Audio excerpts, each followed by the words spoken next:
4:12 a.m. local time, Taiwan Strait. Radar screens brighten in unison. Multiple surface tracks. Fast-moving air contacts. The kind that forces commanders to stop talking. This is not a distant headline. This is the sea itself shifting. Warships maneuver meters apart. Weapons ready. One mistake away from escalation. Naval Frontline is live, where fleets meet first. One, the opening move. At 04:12 a.m., the first clear picture forms. A U.S. carrier strike group enters the northern sector of the Taiwan Strait. The transit is deliberate, timed for darkness, timed for surprise. Force composition becomes visible in layers. Surface screen. 2 destroyers forward. 2 destroyers in the rear. 1 cruiser offset to the starboard side. A second cruiser closer to the carrier, acting as the central air defense node. Core. 1 nuclear-powered aircraft carrier. Flight deck already active. Subsurface. An attack submarine positioned ahead. Another trailing behind. Silent. Unseen. Overhead. Carrier aviation establishing the bubble. Fighters first. Then early warning. Then tankers. This is how sea control is claimed. Not by words, by geometry. The Taiwan Strait is narrow. At its tightest, around 130 kilometers. In naval terms, it is a funnel. A place where big fleets cannot avoid each other. A place where small mistakes become national decisions. By 04:18 a.m., coastal radar stations on the mainland register the movement. Within minutes, the response chain activates. Not 1 ship. Not 2. A full maritime posture shift. At 04:27 a.m., a PLA Navy carrier group alters course. Headed straight toward the contact. 2 carriers. 1 narrow sea. How close is too close?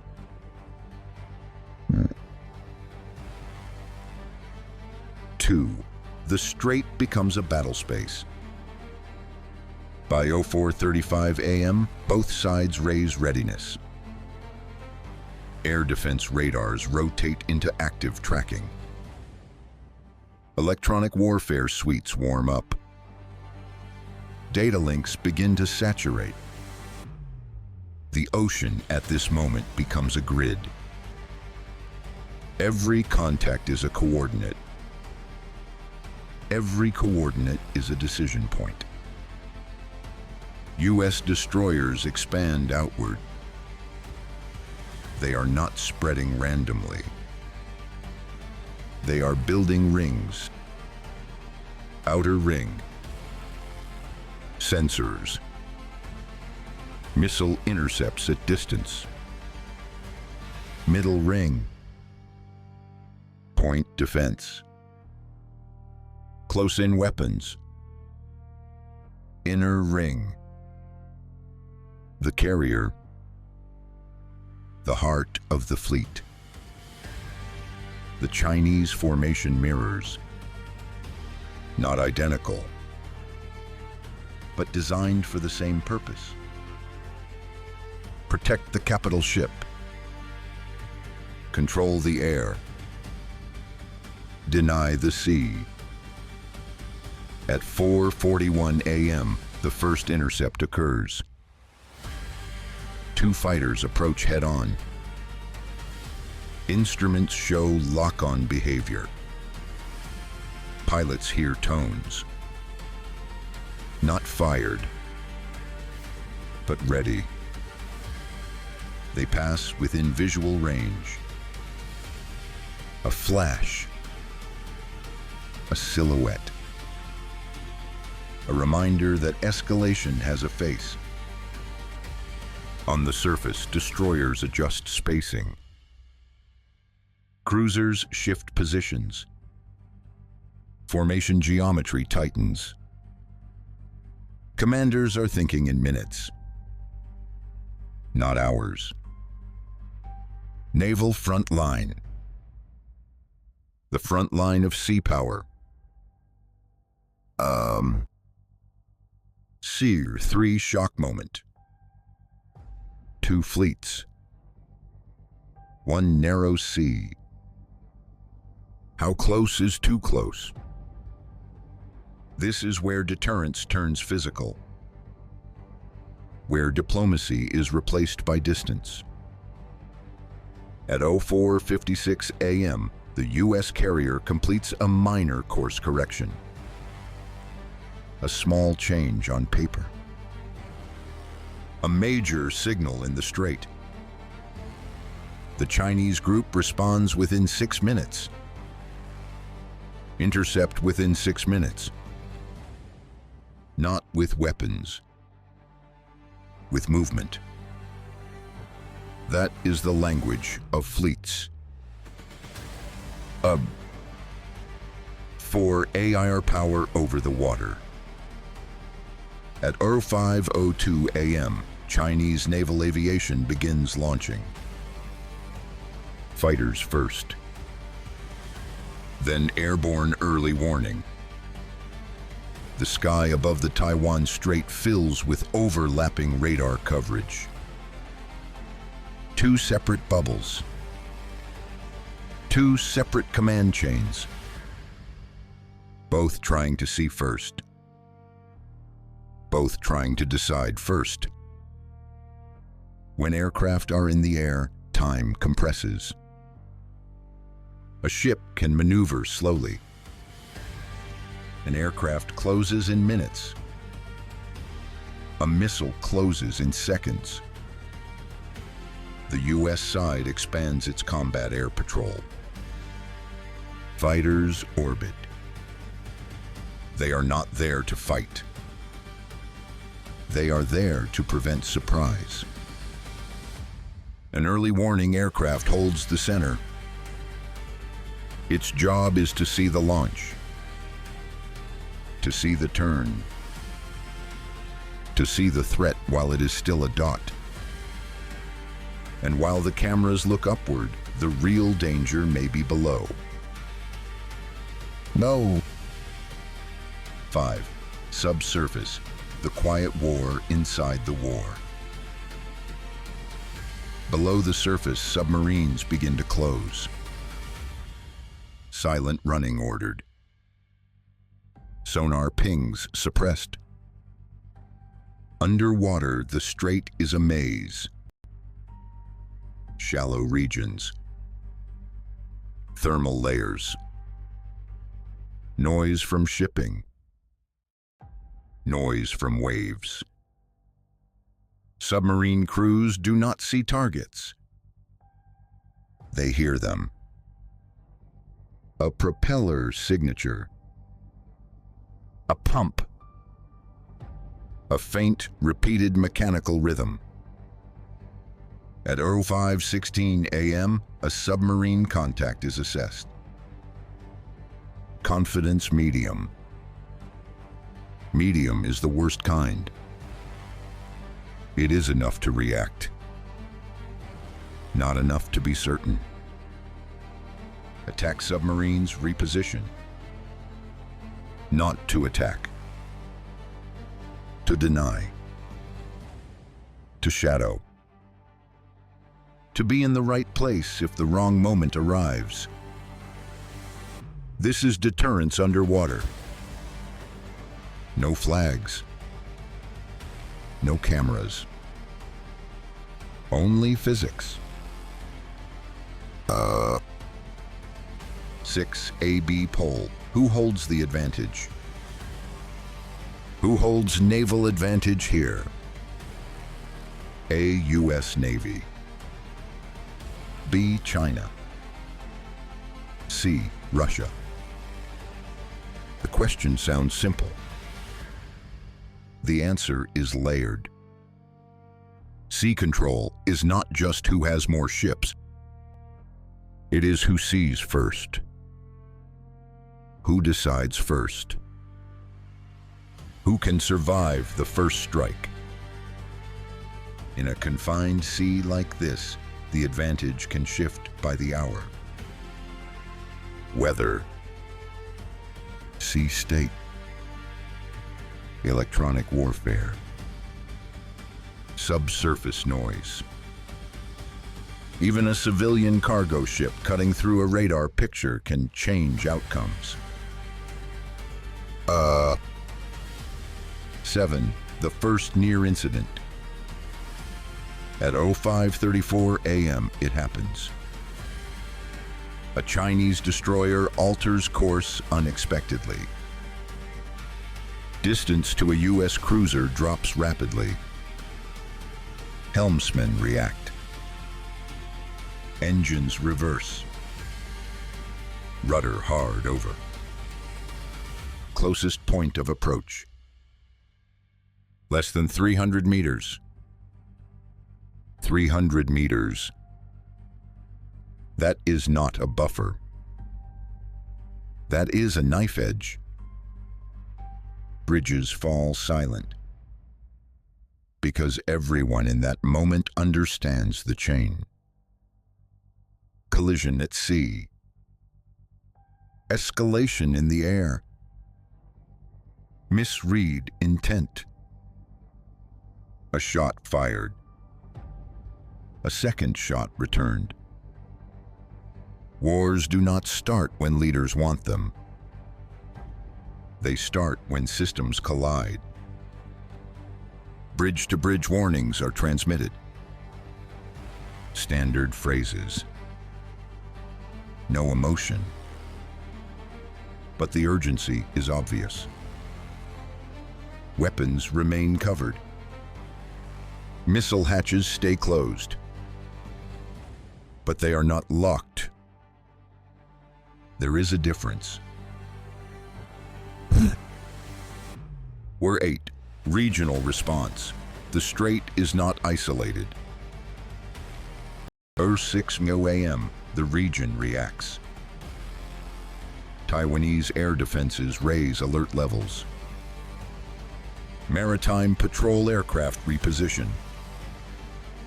Japan watches.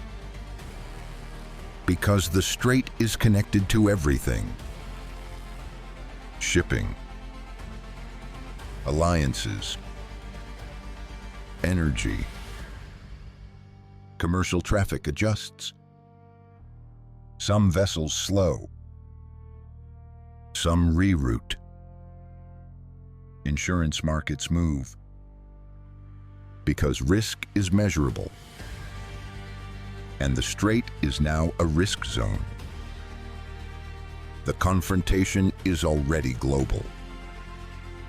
Even if no one has fired, Naval Frontline is live, where fleets meet first. Morale 9, retention tease. But what happened during the night shift changed everything. At 6:17 a.m., an unidentified low-altitude contact appears. High speed. Near the edge of the radar picture. Operators hesitate. Is it a drone? A missile? Or electronic interference? Seconds stretch. The contact fades. No launch detected. No debris found. But the message is clear. Someone is probing. Someone is testing reaction time. In this kind of confrontation, tests are warnings. 10. The tactical breakdown. Why this is so dangerous. Let's break down why carrier versus carrier in a confined strait is uniquely unstable. First, radar saturation. 2 fleets running active sensors. Multiple airborne radars. Electronic warfare systems competing. The picture becomes crowded. A crowded picture creates mistakes. Second, reaction time. In open ocean, commanders have space. Here, they have minutes. A course change. An aircraft turn. A helicopter lift. Everything is interpreted. Everything becomes a signal. Third, layered defense. Carriers survive by layers. Fighters. Long-range missiles. Point defense. Close-in systems. But layers require coordination. Coordination requires clarity. Clarity is what crowded battle space destroys. Fourth, submarines. Underwater, nobody can see intent. They can only guess it. And guessing is where escalation lives. 11. The Nightline incident expands. At 6:29 a.m., the unidentified contact returns. This time it holds longer. A track forms. Low altitude. Skimming. A U.S. destroyer shifts to active tracking. A Chinese frigate does the same. 2 different systems. 2 different interpretations. 1 shared risk. The contact disappears again. But now both sides are primed. Primed means faster decisions. Faster decisions mean less verification. Less verification means more danger. 12. Subsurface escalation, the closest moment you don't see. At 06:40 a.m., below the surface, a new contact is assessed. Confidence high. High means someone is very close. An attack submarine shifts depth. Not a big movement, but enough. In response, another submarine alters course. A shadow in a shadow. The distance closes. Hundreds of meters. Then less. In underwater warfare, near miss does not have a headline. It has a crew that goes home later and never speaks. Because if the world knew how close submarines get, the world would realize how thin deterrence is. 13. The holding pattern and why it doesn't mean safety. By 06:45 a.m., both carrier groups slow. Distance stabilizes. A temporary equilibrium.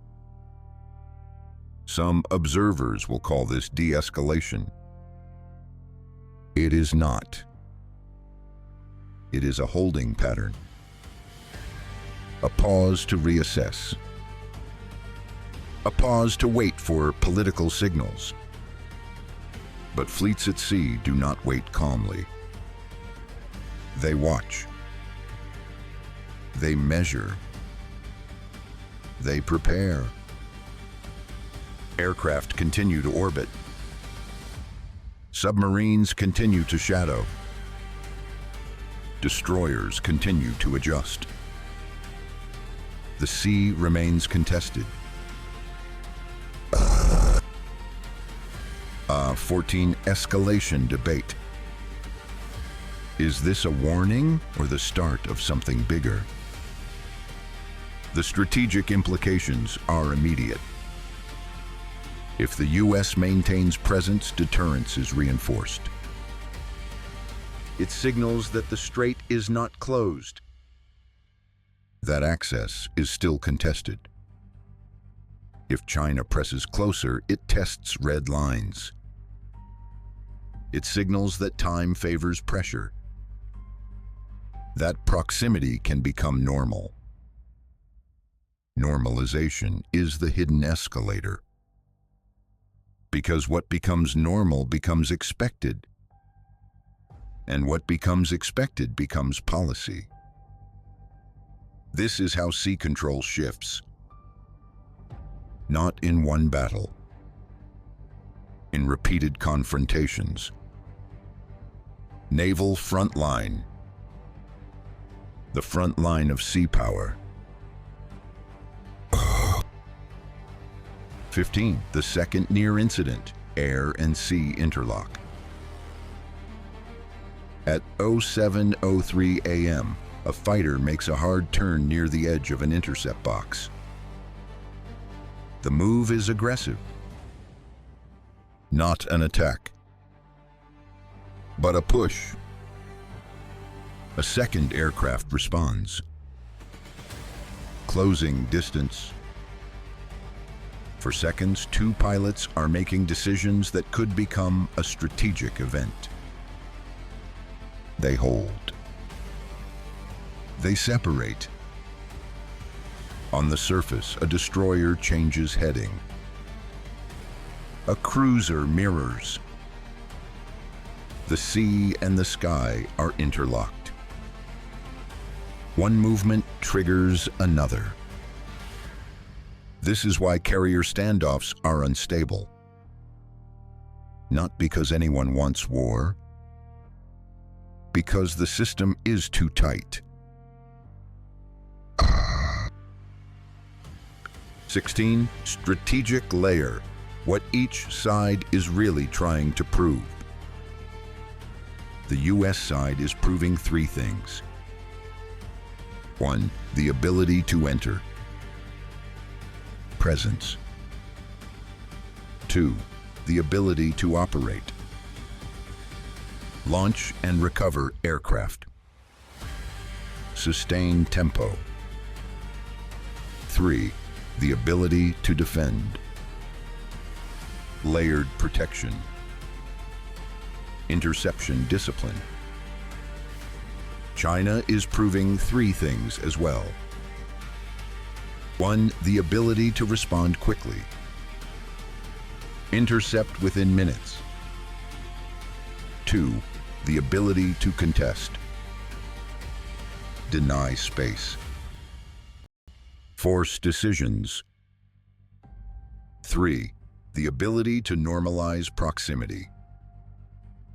Make the strait feel controlled. This is not about today. This is about future choices.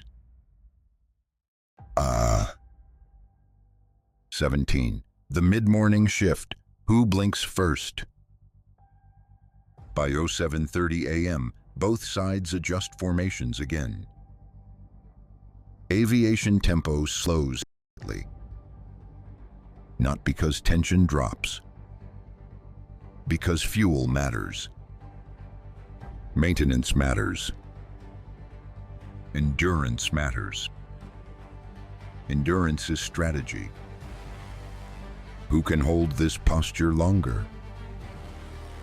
Who can sustain flights? Who can keep crews alert?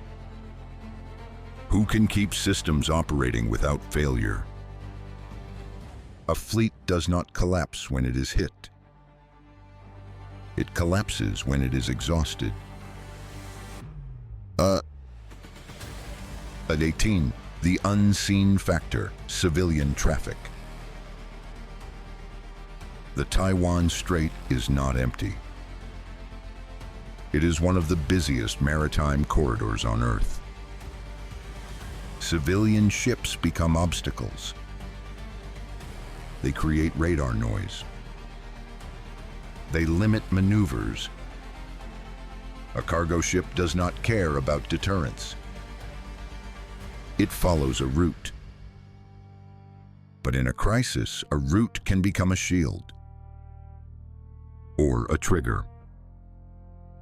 If a civilian vessel is struck in a near collision, the narrative detonates.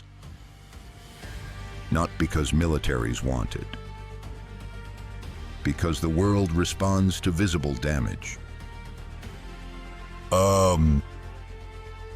19. The pressure point. What happens if a ship is disabled? Consider the scenario nobody wants. A destroyer loses propulsion. Engine casualty. Electrical failure. Steering malfunction. In open ocean, it drifts. In the strait, it becomes a hazard. A hazard in a contested zone invites misinterpretation. Is it disabled?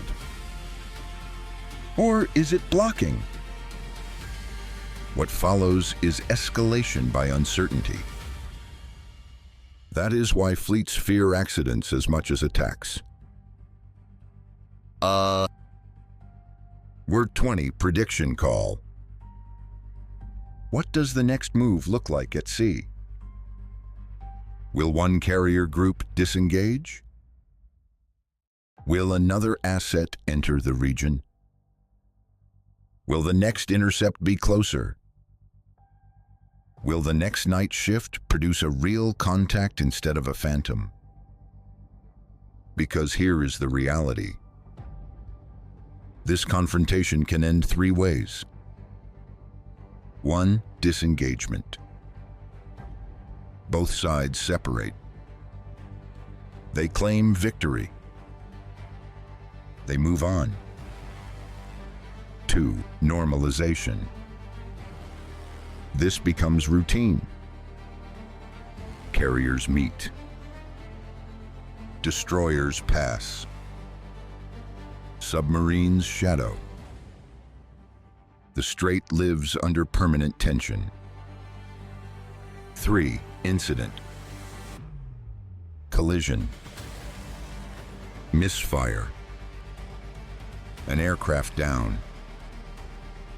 A ship damaged. A sudden decision forced. Most crises do not choose the clean ending. 21. Assessment. Who controls the sea right now? Sea control today is temporary. Neither side dominates fully. The U.S. demonstrates global reach. A carrier strike group can appear and operate. That matters. China demonstrates regional response. A carrier group can contest quickly. That matters. In the Taiwan Strait, the decisive factor is not presence. It is tempo. It is the speed of decision. It is the ability to keep the system stable under pressure. Stability is power. 22. Escalation pathways. Potential escalation pathways are clear. Pathway 1, surface incident. A close approach becomes contact. A collision becomes damage. Damage becomes retaliation. Pathway 2, air incident. An intercept becomes a crash.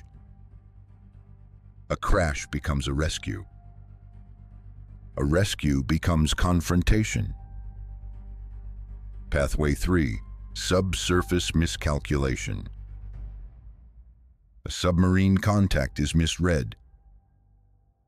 A weapon is readied. A reaction chain starts. These pathways do not require intent. Only momentum. Who controls these waters? Does this escalate next? What happens if the next encounter is at night again, and the contact is real? Subscribe to Naval Frontline, where fleets meet first. Naval Frontline, the front line of sea power.